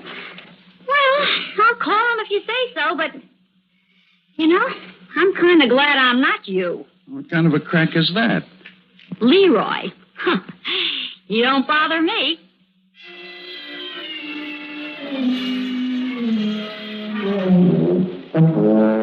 Yes, officer, I wrote down the license number, 88008. Yeah, that's right, officer. It was an International Harvester pickup, painted red and shining. That's Leroy, all right. That's his horn. No, lady, that ain't Leroy. That's the Orange Empire Express. Goes through here every night at 9:42. Oh. Well, anyway, this Leroy was drunk. More than likely. He's driving in a fog. And you want me to arrest him? Don't you think you should before he causes an accident or hurts or kills somebody? Oh, that ain't likely. Well, how do you know? I know Leroy. Well, look, I know my rights. I hope you know your duty. I want you to swear out a warrant for the arrest of this Leroy. I want you to go out and pick him up and put him in jail till he sobers up. Oh, Leroy's the same, drunk or sober. Makes no difference. Then maybe he should go to another kind of institution. You sure you want to make a formal complaint? What's going on here? Is this Leroy the son of the mayor or the nephew of the governor or something? What kind of a conspiracy is this? Your boy Leroy could have killed me and my wife, and yes, I do want to make a formal complaint. That's what I thought I was doing. Look at it this way. You're just passing through town. Chances are you won't be back this way for months, years, maybe never. But me, I got to live here with Leroy and all the other Leroys in town.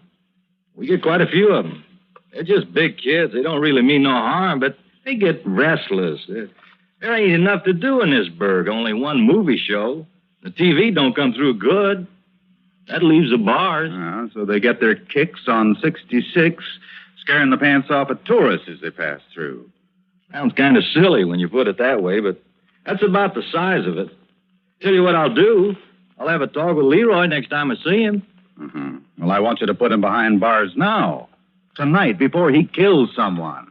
Gee, mister, I sure would like to oblige you, but I wouldn't know where to begin looking for him at this hour of night. With the weather kicking up a blizzard, why, I just wouldn't know where to begin. That's a fact.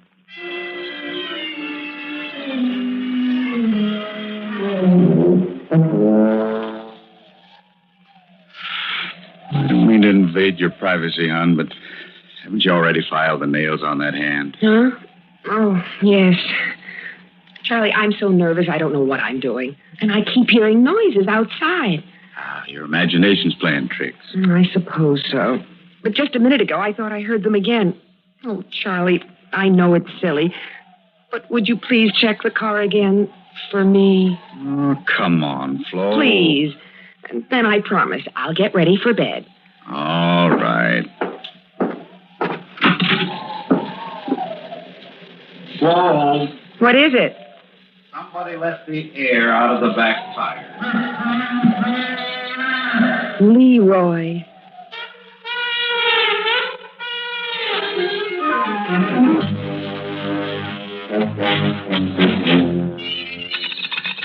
Come on, answer the phone. Hurry, Charlie, hurry. They don't answer. Yeah, no wonder. What? That's this card here. It says, the motel switchboard is closed after 10 p.m. Oh, but we've got to get air in those tires. Yeah, but couldn't it wait till morning? No, Charlie. I will not stay in this place a minute longer with that crazy man out there beeping his horn at us and I don't know what all. Next thing, he'll murder us in our beds. Well, I can't get anybody to answer the phone. Oh, we'll just have to wake up the manager. I'm going to like it. I couldn't care less.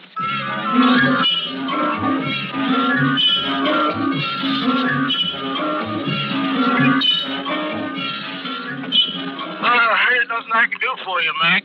I'm all alone here. Can't you come out and... Call up in the morning.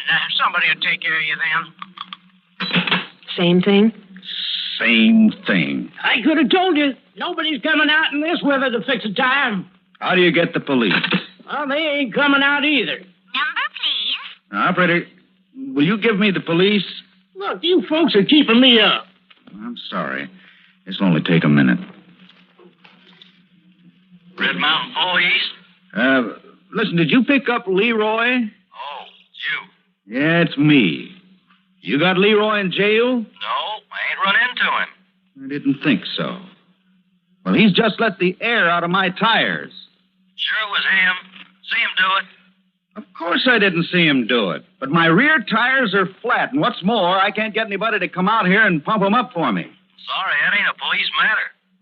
You can get somebody in the morning, no doubt. Well, I don't want to wait till morning. I don't want to spend another minute in your crummy town. I want to get out of here right now. Then you're going to have to pump up your tires your own self. It's a good idea. I just might do that. That's about all I could suggest. And don't you fret. I'll speak to Leroy as soon as I see him. Thanks. Thanks a lot. Come on, Flo. Let's get out of here. Just a minute. You owe me for those phone calls. Yeah, here. Keep the change. Buy a trip to the moon.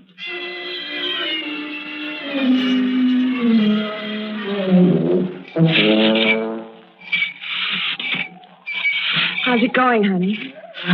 The last one's nearly up. Is the car packed? Oh, everything's ready to go. Oh, listen, that's him.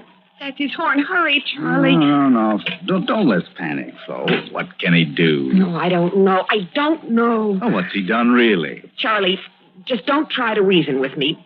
Get that tire pumped up and take me away from here. Oh, please. Please, Charlie, please. Please.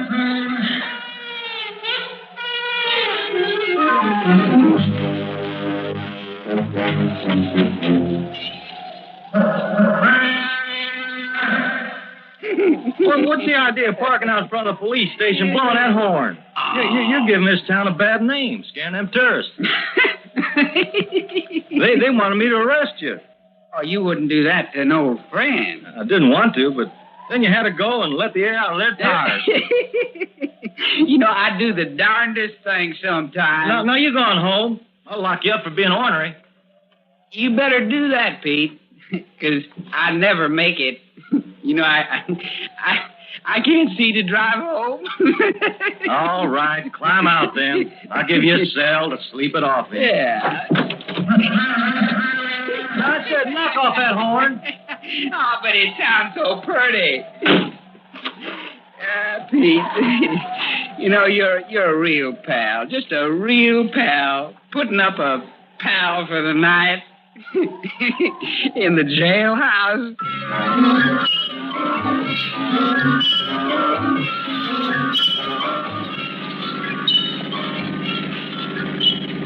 See that sign, hon?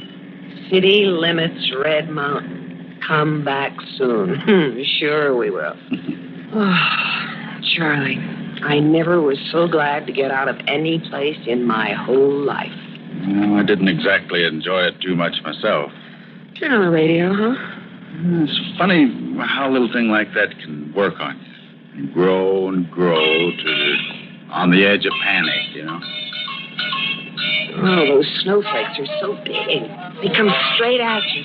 You want to duck because they seem to be coming through the windshield. The best driving conditions, I can tell you that. Can't do much better than 20. Oh, I don't care if you have to crawl. We're getting further away from that dreadful town every minute. Oh, that's all I need. What? Some idiot behind me with his high beam on. Only one headlight. It's murder. Charlie, you don't suppose... Charlie, it's Leroy. He's overtaken us fast. You can't let him past. You can't let him box us out here in this blizzard. I can't drive much faster. You've got to, Charlie. Charlie, you've got to. But I can't see. The snow's just a white wall. Faster, Charlie. Charlie, he's gaining on us. Yeah, but that one headlight's in the mirror. It's blinding me slow. He's gaining on us, Charlie. Faster. Faster. Slow, I can't see. I can't see a thing.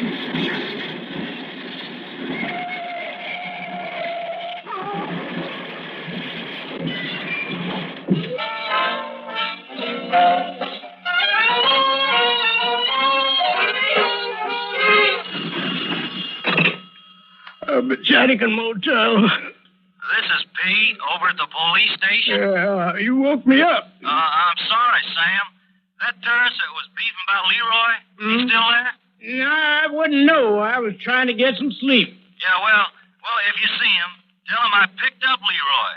Tell him Leroy's sleeping it off in the jail.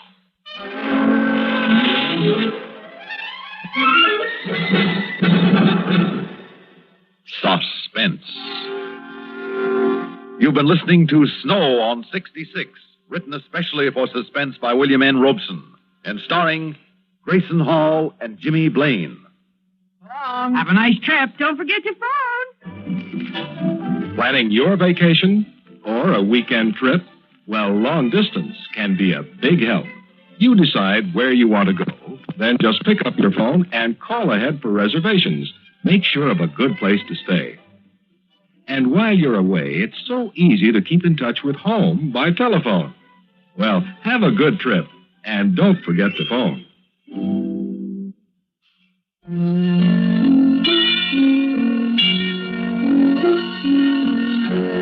Suspense is produced and directed by Fred Hendrickson. Music supervision by Ethel Huber.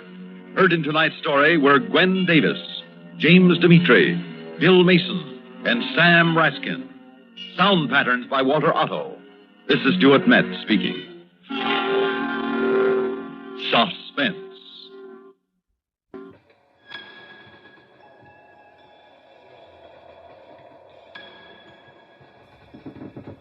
I don't often keep up with the ways outside.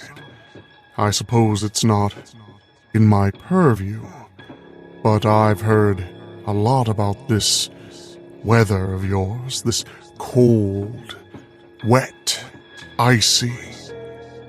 It seems deliciously dangerous, almost delightful in its stillness, because the cold is what comes after the warmth is gone. We truly live in the time of the big snow.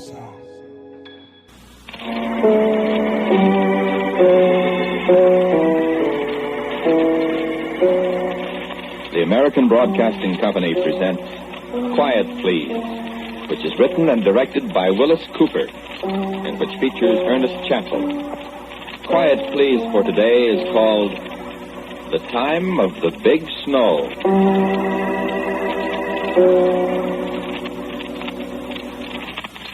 We were so small, and it was such a big snow. Wasn't it, dear? My, wasn't it? I remember. Remember it? It was the day after New Year's. It started on New Year's night. I remember. We hadn't had much snow that year. Only a little Thanksgiving Day. No, the day before Thanksgiving. When you were Miles Standish in the exercises. And I was Priscilla, and Irving Bauer was Wattawamat, the Indian. I'll never forget that. He was the fattest Indian I ever saw. I can still hear him. Now Wattawamat can see by the fiery eyes of the captain. Angry is he in his heart, but the heart of the brave Wattawamat is not afraid at the sight. And then you handed him a bag full of bullets, and he dropped them and yelled, ouch. And his Indian headdress fell off. And Mrs. Mavity was so mad. And then we went out. And it was snowing. Oh, but that was a little bit of a snow. Not like the big one. Not a bit like the big one. I remember Mama was just lighting the lamps, and I looked out the window, and I saw the first flakes coming down. And I said, oh, Mama, the old woman's picking her geese. My grandma always used to say just that. Everybody did when it started to snow. And I remember how I wanted to go out with my new sled that I got for Christmas. And my dad wouldn't let me. There wasn't snow enough. I know. But I was so disappointed. And I sat by the window and looked out and bawled till my dad spanked me. I had to carry in the coal. That was one time I didn't mind it because it was snowing. And it got dark so quick. We sat by the stove after supper, and Mama read us Whittier's Snowbound. I remember you told me. The next day, the day after New Year's. When we finally got out. Gee, it was so high. Almost up the top of the fence. Mama said not to go far because it was snowing so hard. Remember? They didn't want me to go out at all. They said I'd get lost. But I said I was going to be with you, with Ted. And Ted's a big boy. He won't let me get lost. We lived on South 5th Street then, didn't we? Mm-hmm. The houses were kind of far apart, kind of back from the street. There were big trees on each side of the street that almost met in the middle and that kept the snow from getting too deep out in the street. I dragged you along on your sled. Me with my new .22 rifle I got for Christmas. There was hardly anybody on the street. Everything was so white, so quiet. We heard sleigh bells, remember? It was Mr. Dittmer. The mailman and his cutter. Yeah, wasn't it pretty, Kate, how that old horse of his... Her name was... That's right, Queen. How Queen's hoofs made the snow fly without making any noise at all. Only the sound of the sleigh bells. When we got out of his road, Mr. Dittmer dashed on past his cutter all bundled up. Yeah, it was cold, too, wasn't it? We were bundled up, too. I had on my red tassel cap, I remember. You had on that little squirrel skin muff and red mittens. Mm-hmm. We were 7 years old. So happy. That was a long time ago. And my, how the snow was coming down. You could almost see it getting deeper and deeper. We could hardly tell where we were. Was that Morris's house there on the right, or was it Waltmeyer's? It was fun, wasn't it, Kate? Just the two of us alone together in a great, big, white world.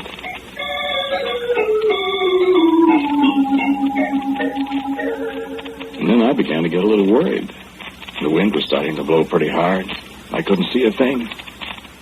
I turned around and called to you. I said, Katie, we better turn around and go back. Turn around and go back. What? I said we better turn around and go back. I can't see where I'm going. Scaredy cat? No, I'm not scared. We might get lost, and you know what? What? I don't want to get no spanking. Your mother won't spank you. Yes, she will. She said to stay right near home. Well, we're right near home. Yeah, but I don't know where. Well, there's Morris's house, then Waltmeyer's, then Reverend Bowman's, then there's Bo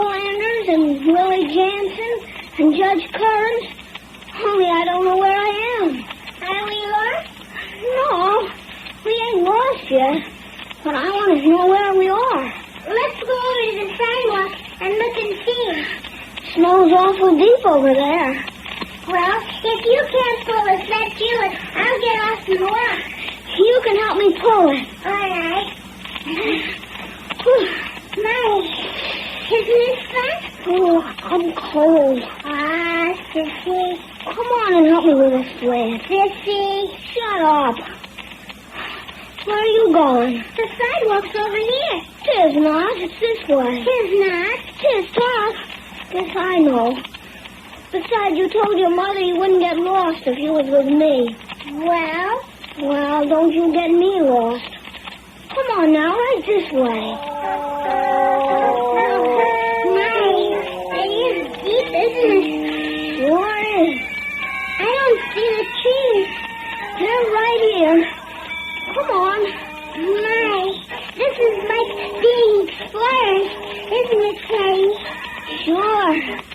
Look out for the polar bears. Oh, I'm not afraid of any old polar bears. I'd shoot them anyways. Seals, though. What about seals? They bite. I'd shoot the seals, too, and get you a sealskin coat. I don't see the sidewalk, Teddy. It's right here. Where? In a minute. My, this is deep snow. I bet it's the deepest in the world. Yeah. Oh, see, there's a sidewalk. No, it ain't. I told you it was that way. Come on, I know where I'm going. I'm cold. You see? See what? See what, Teddy? Well... Stop calling me Teddy. My name's Ted. Oh, did you fall down? It's so deep.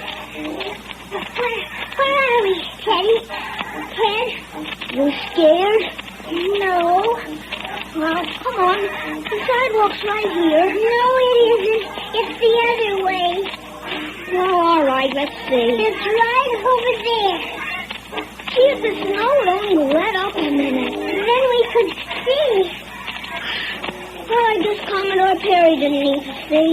He's older than us, though. You see the sidewalk? I can't see anything. I'm getting awful tired. Put your arms around me. I don't think I could walk another step. You want to stop and rest? No. We'll rest when we get to the sidewalk. All right. Hang on to me, then. It's this way. No, you're going wrong. It's this way. And then the wind came up stronger. The snow was a solid white wall before us. Of course, it's true we were both very small, but nevertheless it was a deep snow and growing deeper by the second. I don't know how long we wandered, but my legs were getting awfully tired. I was staggering a little. The sled seemed to be dragging us backward as we struggled along. And I admit that I, the intrepid explorer, I was very close to tears.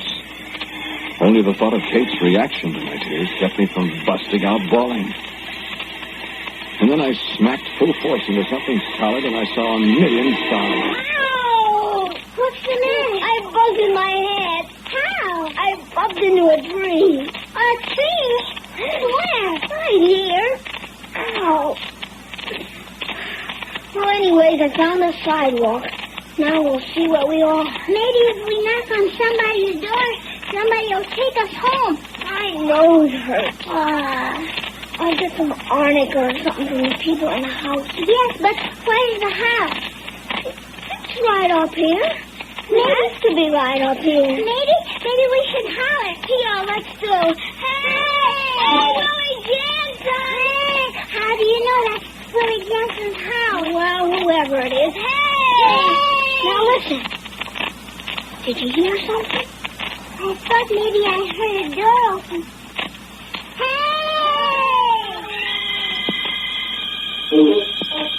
I never heard such a welcome sound in all my life. Did you, Kate? I should say not. I know what I thought of. A nice, great, big, red-hot stove and me sitting just as close to it as I could without bursting into flames.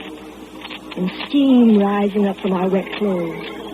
and the good smell of coffee and fresh baked bread coming from the kitchen. Yeah, and I thought about coffee, too, even though my mother never let me taste it. And I thought, my, maybe they'll have some oyster stew. Only it's kind of early in the day for people to have oyster stew. That's for tonight. But maybe a cup of cocoa. There'll probably be Albert Morris or Willie Jansen or Edith Bolander to help drink the cocoa, eat the oyster stew if they have any. And I tell you, I just crashed my way through the snow toward the sound of that voice we'd heard calling. Then suddenly Katie yelled, I see the house. I see the house, Daddy. Hurry, hurry. I see it. I see it. Hurry, hurry. Whose house is it? I can't tell. Oh, here's a step. Hello, hello. There isn't anybody, Teddy. Well, they went inside, silly. Think they're going to stand out here in the snow and they don't have to? Oh. Well, now, I'm going to get my mittens off.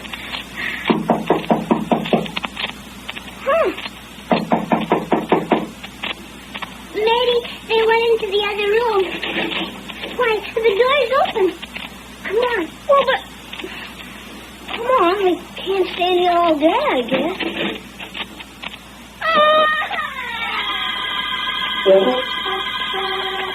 There wasn't any nice big red-hot stove. There wasn't any oyster stew either. Or coffee. Or cocoa. There wasn't anything. The house was empty. Katie and I walked into the big, bare, empty room. And it was almost as cold in there as it was outside. Only, of course, it wasn't snowing. But now we could hear the sound of the snow on the windows. That soft little padding sound. The sound you wouldn't hear ordinarily. It was louder than the beating of our hearts. And we just stood there. Katie was still sniffling. And I admit I didn't feel much like Commodore Perry. Because the house was empty, you see. And there wasn't an empty house anywhere on South 5th Street. Morris's, Walt Myers, and Reverend Bowman's, Bolanders, and Willie Jansen's, and Judge Kern's. But no empty house. Where are we? And I couldn't think where we are at all. I knew we were on South 5th Street, but I didn't know where. Explorers always wander in circles. And I looked around. There wasn't a thing in the room. Not a chair nor a table. Not anything. But the room seemed somehow to look as if somebody lived there anyway. And I said to Katie, I don't know where we are. Maybe we better get out of here. I'm cold. Well, we can stay a minute and try to get warm. But we better not stay here very long. I'm cold. Well, let's sit down here in the corner and try to get warm. At least there isn't any wind. I don't want to go out in the snow again. My goodness, we'll have to, Katie. We have to go home. Maybe our folks will come looking for us. Yeah. Anyway, how could we find our way home again? I could find it. I found this house, didn't I? You hit yourself on a tree. And I found it, though. Teddy, put your arms around me. Why? I'm cold. Well, put your arms around me. I'm cold, too. Let's both put our arms around each other. Well, all right. I'm hungry. So am I. Mama was making soup. I'll stop at your house when we go back. Maybe your mother will give me some. I sure wish we had some now. Well, stop thinking about it. I sure wish I could. I want to go home. Oh, shut up. No, I won't shut up. I want to go home. Katie, listen. You can't go home while it's snowing so hard. Well, when will it stop snowing? I don't know. When the old woman finishes picking her geese, I suppose. Who was that? Oh, I guess it's somebody coming looking for us. You see? Oh, Teddy. Still, act brave if it's your dad. I'm brave. Who is it? I'll see who it is. Hello? Oh. I thought I heard somebody calling. Was it you children? Yes, ma'am. Yes, ma'am. Well, you're all right now, so stop squalling. I'm not squalling. I'm just cold. Huh. Well, sit down. We're cold. Are you? So am I.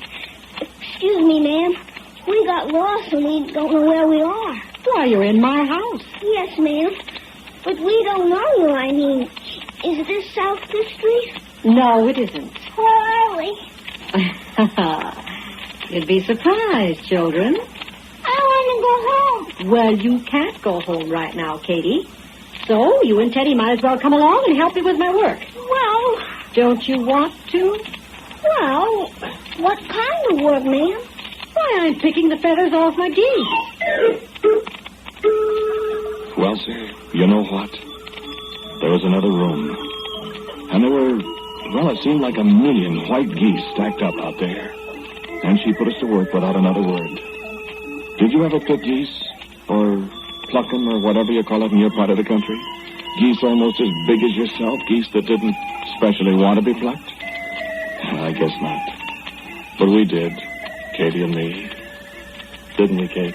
My, we certainly did. And it was so cold. But she was a nice old woman, wasn't she, Teddy? Don't call me Teddy. My name's Ted.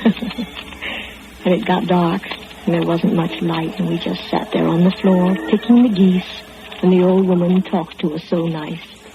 My, how nice she was. You see, if you keep working like that, you won't feel the cold so much, Katie. I do feel it, though. Well, if you'd stayed home like your mother wanted you to, you wouldn't have to be doing all this work, and you wouldn't be so cold. But I wanted to go out and play. I was with her. I wouldn't let anything happen to her. But you did. You got lost. Well, I wasn't afraid with Teddy. Ted? You like Teddy, don't you, Katie? Yes, ma'am. You like her, Ted? Well, you two going to get married when you grow up? Well, what? I was going to be a fireman, and firemen aren't usually home much, I guess. I don't think you want to be a fireman, Teddy. I know I wouldn't want to be one. Why? Too warm. You like cold? You bet. I don't. Teddy, aren't you going to marry me when we grow up? I haven't decided. Well, you are, Teddy. I can promise you that, Katie. I know. Unless... Unless what? Unless you freeze to death. Oh. Well, I'll try not to let you freeze to death. Oh, goody, I'm glad. But I'm pretty cold now. Well, you'll keep right on working. There's lots more geese to be picked. This is going to be known for years as the time of the big snow. I need all the help I can get. Do you always pick your geese when it snows? Of course. That's why it snows. You must have a lot of geese. Hundreds. Thousands all over the world. Keeps me pretty busy. You don't have any geese in Africa, I bet, where it's hot. Oh, I have them there, Teddy, but they're way up high. Up on top of the mountains. There's always snow up there. Do you have lots of helpers? No. You're the first I ever had. There's an awful lot of feathers here now. We need them, Katie. I tell you, though, I think we might as well get rid of this bunch. How? Open the window, and the wind will blow them out. Can I open the window? Sure. Oh, boy, No, not that one. This one. The wind's from the north. Oh, this one?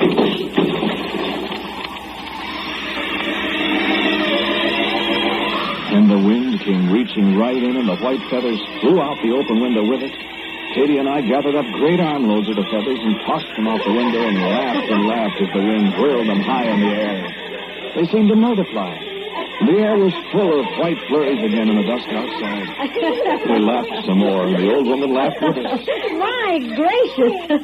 We did that just in time, didn't we? It had pretty near stopped. You know what? I bet we're the first people that ever helped it snow. Are we, Nan? You certainly are, children, and you're doing a very good job of it. I don't know but what I'll have to call on you again to help me. Not till we get warm, though. Well, I've handled it pretty well all by myself all these years, so... You've been doing it a long time, ma'am? Ever so long. 2 years? Oh, longer than that. 10 years? 20? Why, I've been doing it ever since... Well, just ever since. Have you got a name? Oh, yes. Would you tell us? Well, when I lived on that mountain in Greece, they used to call me Demeter. I was pretty important then. And then the Indians, they called me Nokomis. Nokomis? Mm-hmm. Why, you're Hiawatha's grandmother. Well, of course. Where do you suppose I get all these geese? Hiawatha's a fine hunter. My. Do you have any more names? Oh, yes. Up in the Northland, they called me Freya. And the Japanese people call me Amaterasu. Why, I've got more names than you can shake a stick at. And all I do is pluck geese. Oh, close that window, Teddy, will you? Oh, sure. Don't you ever get cold, Mrs. Demeter? I'd rather be called Nokomis. No, I never get cold. Gee, I do. Well, you should have stayed home. You think I'll get a spanking when I get home? No, I don't think so, Katie. I think I could promise you won't. Well, then, I'm glad we did get lost and found this place. So am I, if I don't get a licking.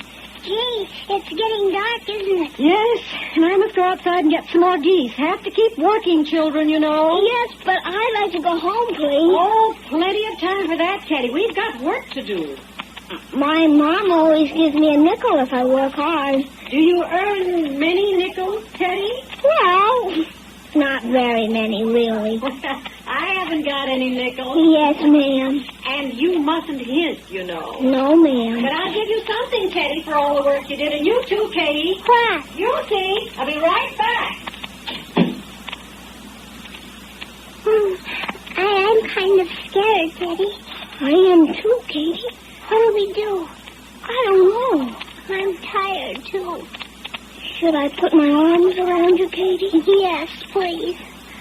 I'm getting so sleepy and so cold, Teddy. Don't go to sleep, you'll freeze. I can't help it. I have to go to sleep, Teddy. No, don't, please, Katie. Well, you tired out? I'm so sleepy. You too, Teddy? I'm not very sleepy. Why, you poor kids. You worked so hard. You just go to sleep. No, we'll freeze. No, you won't. I'll cover you up with feathers. They're so cold. They'll be nice and warm. Soft, downy, warm feathers. Here. Put your head on Teddy's arm, Katie. That's it. Now, these nice, fat geese with lots and lots of nice, soft feathers. Lots and lots of nice, white feathers. Go to sleep, Teddy and Katie. You said maybe you'd give us something for all the work. Why, of course. I gave my little grandson gifts. Here, Teddy. Here, Katie. Now, go to sleep. Thank you. Thank you, Nokomis. Kiss me goodnight, Teddy. Well, wipe your nose.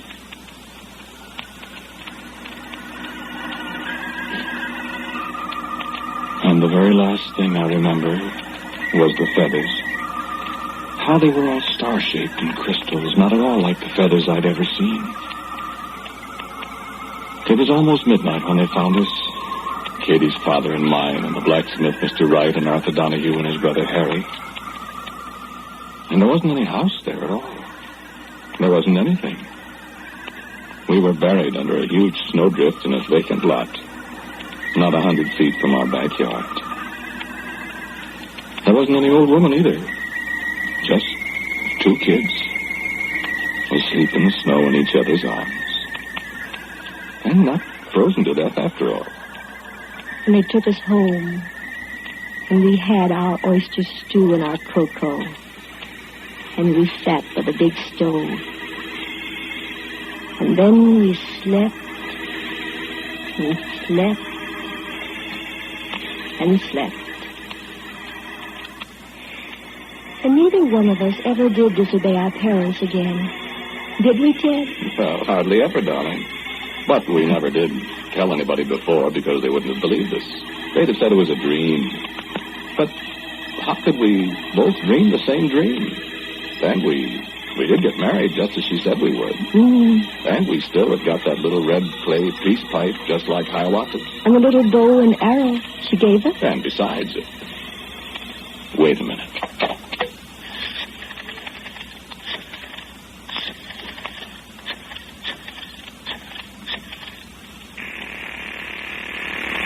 State's Weather Bureau forecast for January 2nd, 1949. 5:30 p.m. Temperature 36 degrees. Humidity 62%. Barometer 29.8.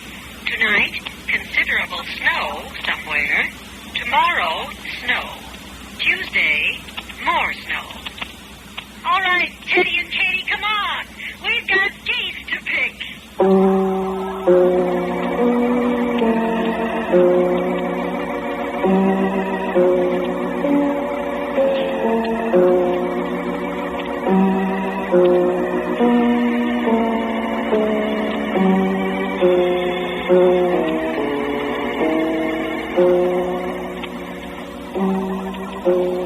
The title of today's Quiet Please story is The Time of the Big Snow. It was written and directed by Willis Cooper. The man who spoke to you was Ernest Chappell. And Kate was Abby Lewis.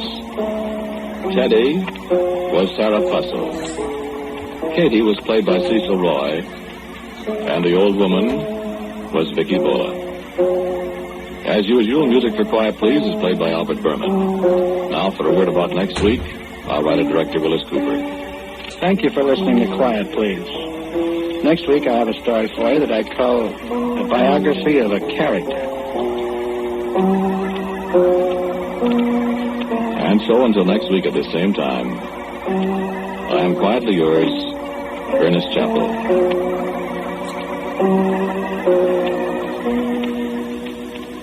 And now a listening reminder. Tonight, Drew Pearson analyzes the news and predicts future events for the year 1949. So be sure to hear Drew Pearson's exciting predictions tonight. This is ABC, the American Broadcasting Company.